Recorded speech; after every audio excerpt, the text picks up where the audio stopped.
Welcome to EarGround, and thank God it's Friday. I hope you are ready to party wherever you are. I don't know what it is that you're planning for this weekend, but here on EarGround, we are doing things big all the time. And today we have a legend in the building. Put your hands together for the one and only MC CHITA, aka Zimbiyana Jones. What What you up, what doing, up, my what up, bro? what How up, you what up? doing, my bro? Chilling, fam, chilling, man. I'm excited, man. It's been too long. Been waiting to get up on here. Tell me. Yeah, it's been a minute, man. It's been a minute. Ish. I don't know if I am worthy to be talking to you because you've been around for a minute, man. You've been around Man. for a minute, and I don't Yeah, know where man. even to start. Maybe let's start off by the simple introduction. Who's MC Cheetah? And then we can get on to the Zimbiyana Jones in a bit. All right. Well, MC Cheetah. I'm a hip hop artist. I'm a rap artist. I'm a songwriter as well. Yeah. And yeah, I'm basically your typical born free Zimbabwean. You know what I mean? Trying to make it in the world. Basically, Yeah. yeah. That's it in a nutshell. That's like the super summary. All right. So where did you grow up? Because I understand that your upbringing is all over the place. So where would you say you grew up, or maybe if you can take us through those different places that you find yourselves growing up as a child? No, I mean, for me, I'm a diplomat brat.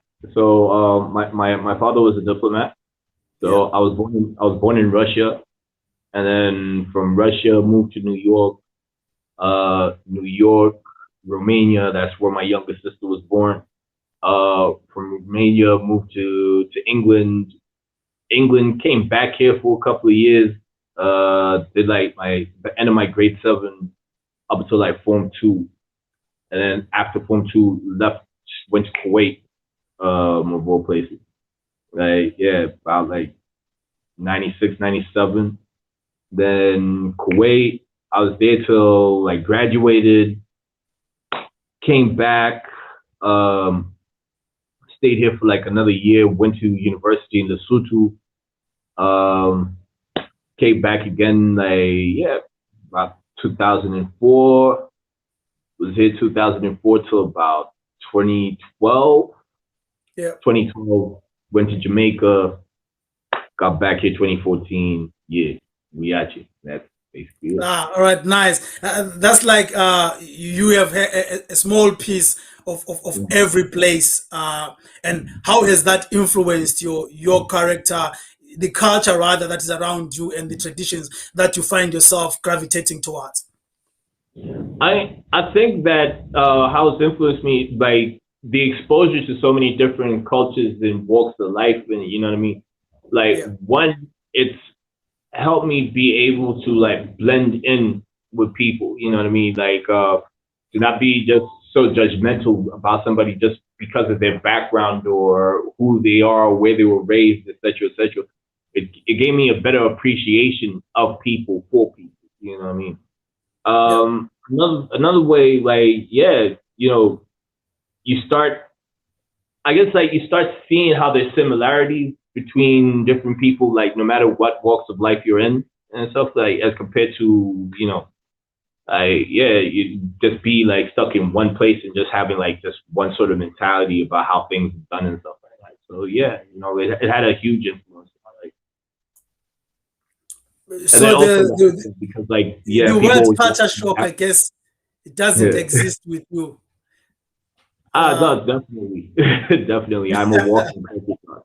You know what I mean? all right. So, what did you study? What did you study, and why? How did you choose music? How? When did you realize that music is my thing? Music is my element. Let me try and do Uh, music.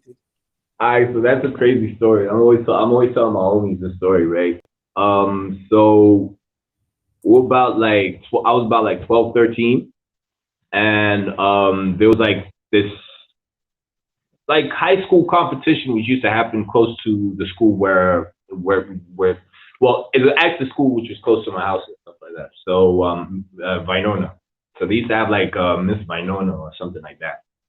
So I remember talking to my homies and we're like, yo, listen, because I'd been writing before that, but none of us had ever performed live on stage, or nobody really took rapping seriously or whichever. You know what I mean? So I was like, yo, I think it'll be cool, like for us to like rehearse, do this thing, whatever, whatever. You know, there's like five of us, and like I remember we had like this other Wu-Tang instrumental, like yeah, it was Wu-Tang.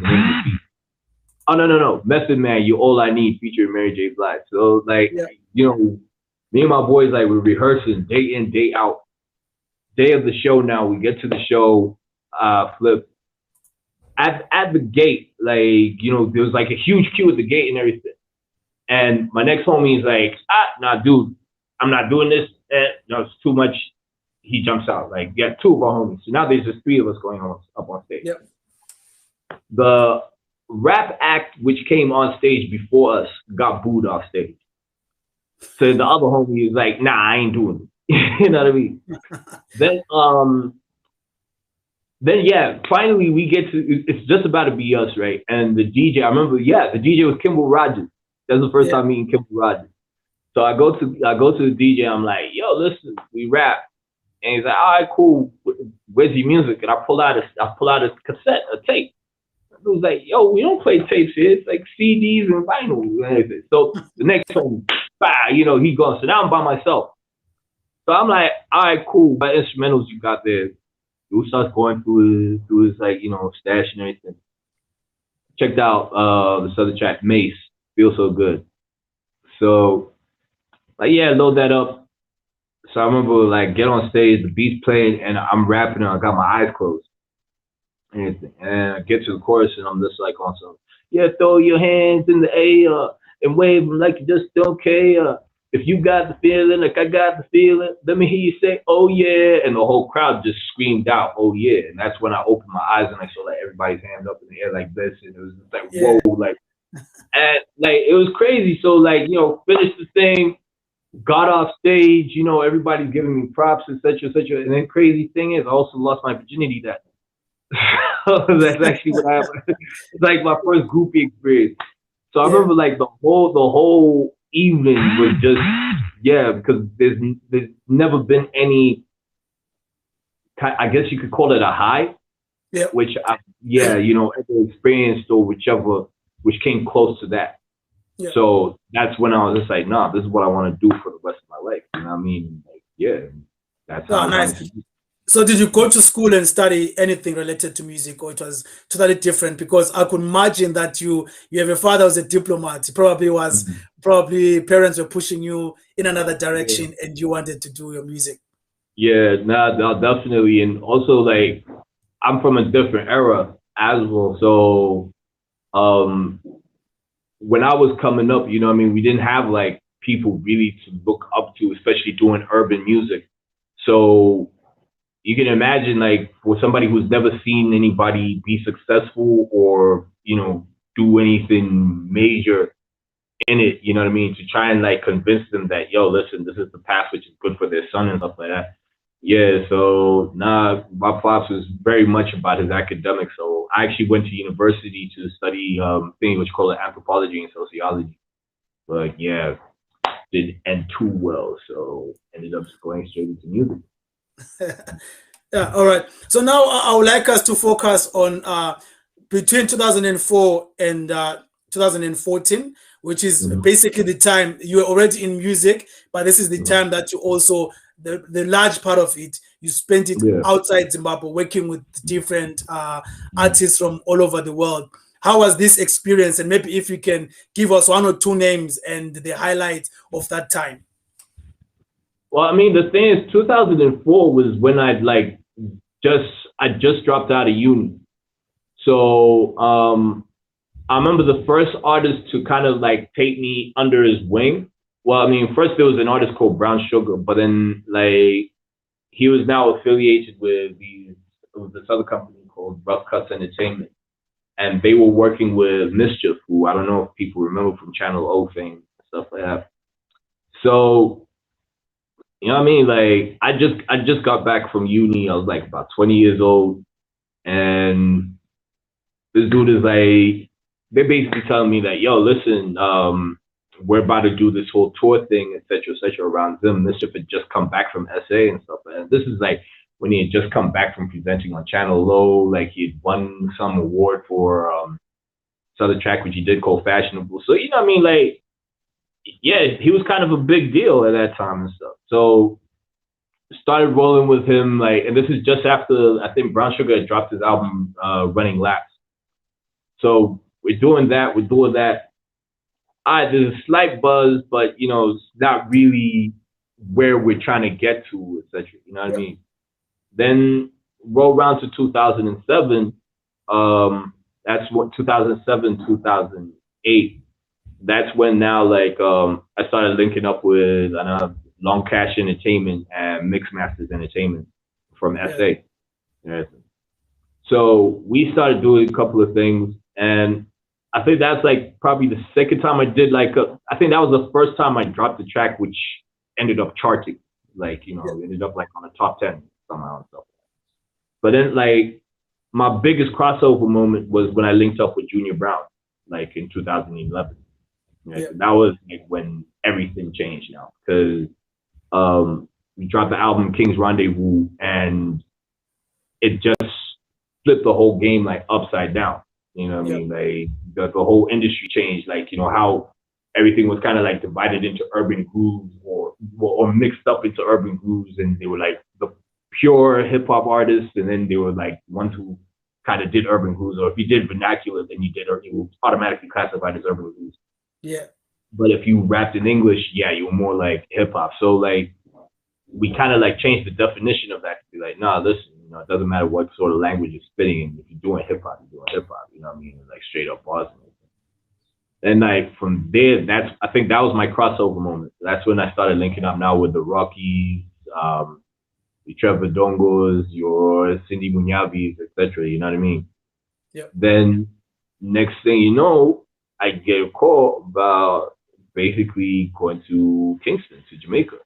You know what I mean? To like go work on some music out there and stuff. So, you know, that happens. And yeah, I mean, the experiences which we had in Jamaica and stuff like that, I mean, it's crazy because like in a lot of ways, Jamaica is very similar to them in like, you know, the poverty which is there, you know what I mean? Even like some of the neighborhoods, you'd be walking around a certain hoods and be like, look, this could be Avondale.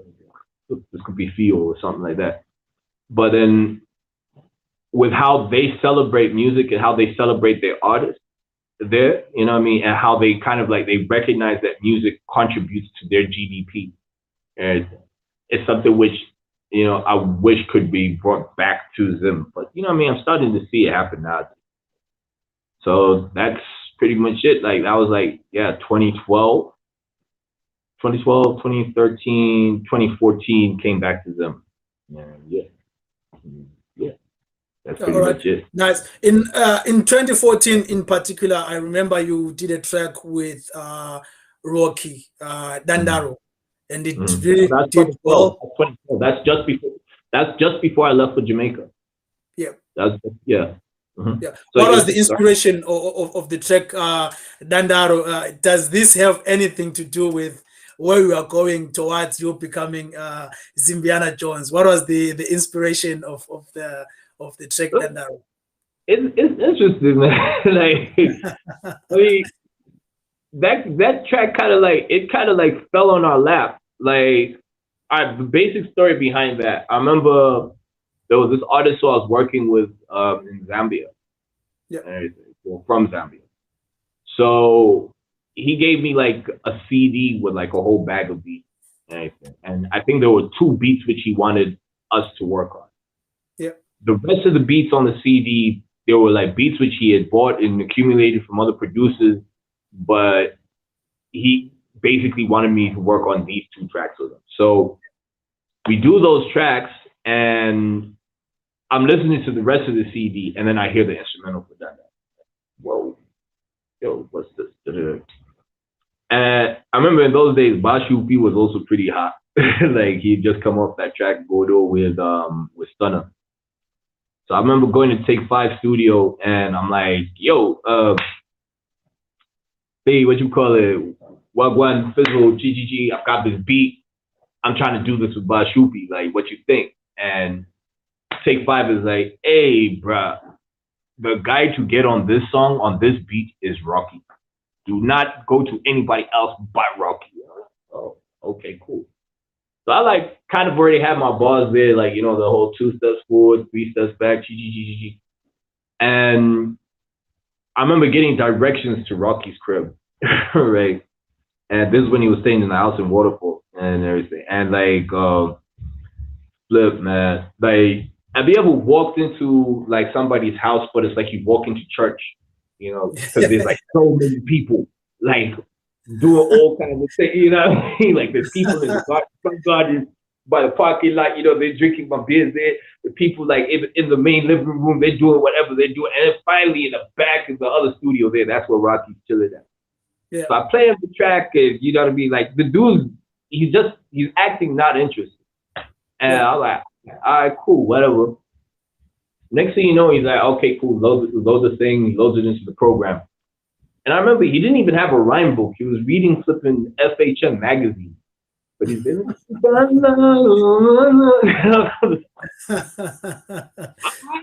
like, you know what I mean? And the rest is history. Like, next thing you know, getting a phone call from his management, and they're like, yo, we want to shoot the video for this track. And yeah, went on to be like, I think the 5th biggest song of the year that year. Yeah. It actually opened up a lot of doors. Yeah, I remember that because I spent like the whole of 2013 at work, but not doing much work. I was like listening to mostly Zimbabwean music and African music. So I know most people that came up or that did like great things on the African scene in 2013, because that was almost like my job description. I was out there on YouTube, on any platform where there was music, and Dandaro was one of the biggest track. I had like weird people in sense of their music taste that was in their stuff, but when they heard that, they had to come and say, have you heard this, have you seen this? So it was really a big track. So is there anything that you've done maybe in Jamaica that has popped up that maybe you can want us to check out and people to link up with that stuff? No, definitely. I mean, I ended up like while I was there, I ended up working a lot with Munga Honorable, people like Conscience, the who was Egyptian, like quite a few people I ended up linking up with that side and everything. So we did like quite a lot of works out there. There's also another producer who I was working hard with by the name of Tundra Jabu. If you were to check out like her CV, she's worked with everybody from Alicia Keys to Jay-Z to Snoop to it's crazy. So these are the people who I was working with. But the only joint which really did much work, which made a bit of noise, was the track which I did with Munga Honorable called Hustle All Day. So yeah, that was like the main track which kind of like got me a bit of a buzz out there and stuff. But then besides that, it was just mostly a lot of background scenes and everything that, a lot of like ghostwriting, download features here and there and everything. But yeah, it was an experience.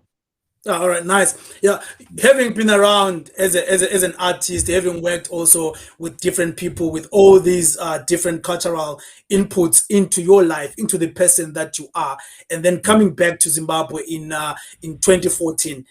What have you learned? Is there anything that you're looking at the local scene through looking at different phases that you've gone through as a country, where at one point it was the urban grooves, now we have Zim dancehall, now we have many other new school sounds. Pop 10 is not necessarily dancehall, is moving away from the pew dancehall, is creating his own thing. We have the Anita Jackson, for example, and all these other artists that are coming up. They are all charting a new way, if I can say. They are starting their own new thing. How has been this experience for you? Well, I mean, one thing which I've noticed, from my travels and from my experiences, it's two things. One, collaboration is always a plus, because one, it expands your fan base. It introduces your fan base it introduces your music to a different fan base, and it also introduces your fan base to a different side of it. Second thing is that no matter what genre you specifically follow or whatever your core artistry is. Yeah. I think it's always important never to let yourself get boxed in. You know what I Yeah. mean? Never like, put yourself in a box and stuff like that. Just because you're a dancehall artist does not mean that you have to do strictly dancehall. You know what I mean? Just because you're a hip hop artist does not mean that you have to do strictly hip hop. I mean, I'm like a hip hop artist to the core, but my biggest hit is arguably an Afrobeat type track because Dandaro is very Afrobeat. It's Yeah. almost got like a Caribbean feel to it. You know what I mean? Yeah. So yeah, I've never allowed myself to be boxed in, and that's one thing which also I'm enjoying about what's happening with new school music. Because it's one of those like, how can I put it? If you allow yourself to just be boxed into one, music is dynamic. Music is forever changing and everything. So what's the sound today might not be the sound tomorrow. And one of the things with creating longevity is for you to be able to be relevant to the sound today. Oh, nice. Yeah. Now we come to the time when you came back to Zimbabwe, and then you went all philosophical on us, and you you came up with MC CHITA, aka Zimbiyana Jones. Maybe I have kind of a little bit of insight onto Zimbiyana Jones, but for the benefit of those who are watching, maybe if you can break it down, where does the alter ego Zimbiyana Jones come from? Yeah, all right, cool. So like Zimbiyana Jones is like a character which I created. It's how can I put it? It's based on the Indiana Jones movies, right? But what I'm basically doing is I'm trying to drop 3 projects, each one related to each Indiana Jones movie. And what I also want to do is with each project, I want them to be phonetically different from each other. So whereas with the first one, which we just finished, and that's just about to drop, that's one which you can see most of the videos. That's where all the videos which have just dropped like this past couple of weeks. That's where they're from. This based on the movie Temple of Doom, but we flipped it to be Zimbiyana Jones and the Temple of Boom. So what you're going to be hearing when you sit down with this album, it's every song we're just really playing with the 808. But so going for that kind of like that trap sound, like initially, but we also want to put it to an extent that it's not just one type of sound throughout the whole album. You know what I mean? Like you will have that boom throughout the whole album, but then we're gonna give you different emotions of it.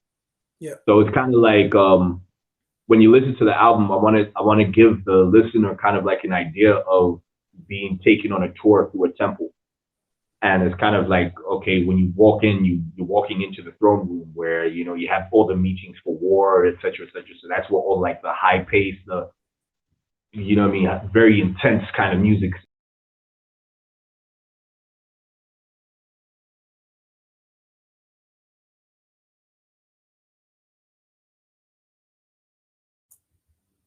is going to like.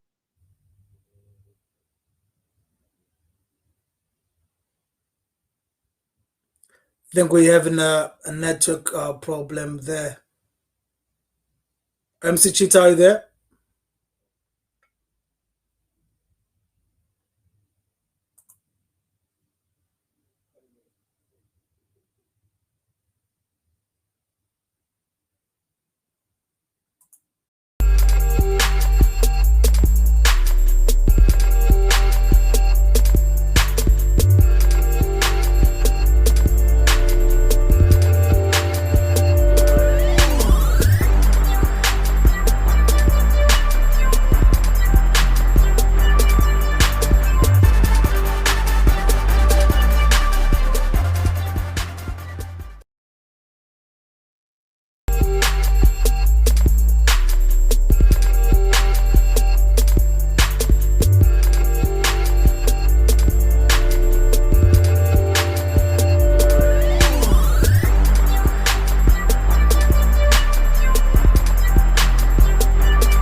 Hello.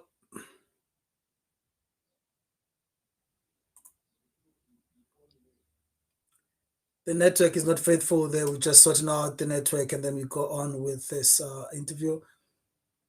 Welcome back, mate. Welcome back, mate. Yeah.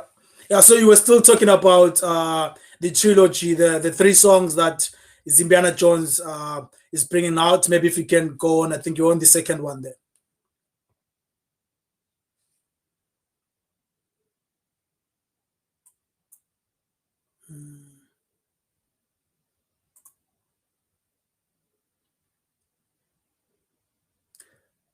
Sorry, we cannot hear you. Your audio is off.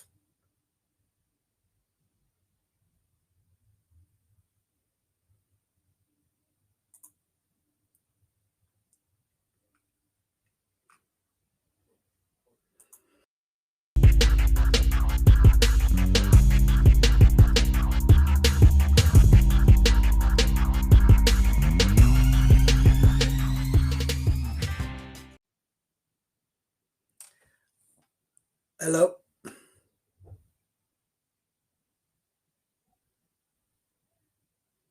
What's happening?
Welcome back. Welcome back. We're still talking to Zimbiyana Jones.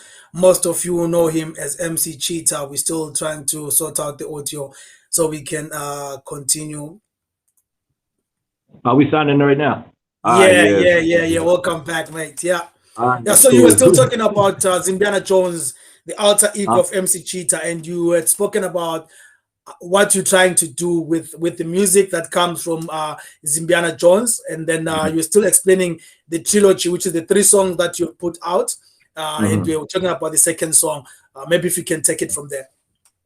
Oh yeah, sorry. It's to do with the albums and everything. I mean, with the videos, they're all from the first album, Temple of Boom.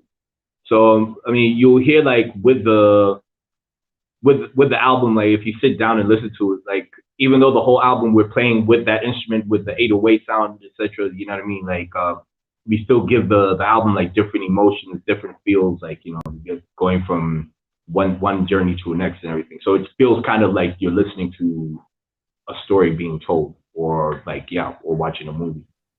Then so from there we want to go to the follow up, which is Saviors of the Lost Ark, Yeah. named after the movie Raiders of the Lost Ark. Everything. So that's more like a more classic, refined sound. You know what I mean? We gonna go into like kind of like a '90s, early 2000s feel, etc. Running away totally from like the trap sound, which is popular today. And Yeah. then the third installment, that's the Vibe Crusade, named after the Last Crusade. So yeah, and that's All where right. the whole Zimbiyana All Jones right. comes Yeah, from. there's an interesting bit on Zimbiyana Jones because you say Zimbiyana Jones is an alter ego from 2074 that was brought Yeah, back yeah. into our present time. So maybe if Mm. you can maybe delve a bit into that, what is the difference between the MC Cheetah we know from the alter ego Zimbiyana Jones, and what can we expect? What is fundamentally different between the two characters? Well, basically, Zimbiyana Jones is preaching from a position of hindsight. You know what I mean? Whereas like MC Cheetah is kind of like living in the moment right now, like, you know what I mean, what we're going through, etc. So like, you know, the mistakes, the flaws, which, you know, MC Cheetah is more like human, I guess, you know what I mean, like more prone to making mistakes. Whereas Zimbiyana Jones is kind of like speaking from a perspective of hindsight. You know what I mean? So he's kind of like capturing a moment in time, a moment in history. And he's like basically narrating today's time and like what's happening, the reason why certain things happened, etc., to people like in 2074, rather than MC Cheetah, who's here now in 2021, just going through it. It did. All that makes sense. What can we expect going forward on from Zimbiyana Jones? Well, basically, you know what I mean? Like just more music, more labs. I'm also trying to go into like a bit of artist management and promotion. You know what I mean? Like, yeah. You know, so that's basically it. Nice. Yeah. And then now, before I let you go, with everything and everything that you've seen and everything that you've done with different people from outside the country, if there's anything that you could change on the Zimbabwean scene, what would that be? How would you structure the scene in Zimbabwe and make it better? Well, I mean, the main thing is like, you know, I'd prefer that, you know, we just have like, for now, an actual industry. You know what I mean? Just an actual industry. You Yeah, know, maybe what does that mean? What will complement, or what will be the components that make up that industry? mm. Well, basically, you know, like with an industry, you have different people playing different positions. I found like with the Zimbabwean music industry for the longest time, you've got like everybody wants to be the artist or be like the artist. You know what I All mean? right. So you've got like a very big like, you know, like when Suge Knight was talking about Puff Daddy at the Source Awards, and he was like, yeah, if you want to do, if you want to get, you know, work with, be an artist, you know, without having a CEO, you know, to be dancing in the videos, etc. You know what I mean? So it's like you find most people who have been in the industry or who are in the industry have all either at one point wanted to be musicians, or you know, have turned or like have still have got those dreams and aspirations of being a musician, or want to be as famous as the musician. You All know, right. whereas you don't have people who be like, okay, fine, I'm going to be focused on this part of the. I'm going to be focused on this part. I want to be a director. I want to be an accountant. I need to be a lawyer for artists, etc. You know what I mean? It's Yeah. getting better now because you've also got fields which have developed and everything like that, like which weren't there before. Yeah. So you like other people who are finding interest in other parts of the music industry besides just being a musician. You get me? Yeah. Yeah. But like, yeah, coming from like where I came through, Yeah. like you know, when I was coming up, we didn't have all this. You know what I mean? We Yeah. didn't have people like you said, like Oxides, etc., actually trying to, you know, yeah, trying to Yeah. push it. You know what I mean? We didn't have that. So I wish that was there earlier, as it has been in other places. But we're getting there. All right. Yeah. Nice. And then the other thing, we have struggled as a country to take our Mhm. music and pop up outside Zimbabwe. We have South Africa. Amapiano is popping all Mhm. over. You find Amapiano even in Hollywood movies now. You Mhm. find it playing in the UK and so on and so Mhm. forth. Yeah. Yeah, but And some people have said it's because we lacking being original and whatnot. Mm. What would you think, or what would you suggest is the reason, or is it necessary for Zimbabwe to actually have a sound that pops up in the world? Well, I wouldn't say that it's necessary for us to have our own sound specifically, like, you know what I mean? Because there's nothing really new under the sun. Like, you know, you can always say that this is derivative of that. You know what I mean? There's always going to be people who will make that. You can always make that argument. But I do believe that we need to start telling our stories more, regardless of what the format is. Because even in South Africa, you do have people who don't do amapiano, who do rock music, who do hip hop music, who do reggae, dancehall, folk, whichever. But they're becoming very successful with it. So, you know, I don't see why there shouldn't be that measure of success with Zimbabwean artists. But I think now the story becomes more sellable if you have your own story to sell. So yeah, I think that's what we should focus on. Thank you so much. Yeah. When can we get your next project? No, we still hard at work at it, but definitely like month of August, you're gonna get the full album and at least like 3 or 4 more videos. All right, awesome. Thank you so much. That was MC CHITA coming through. Zimbiyana Jones in the building, a legend. Yeah. Cheers, man. Thank you so much. Hey, man. Peace. And thanks for having me, bro. It's been a pleasure, mate. Yeah.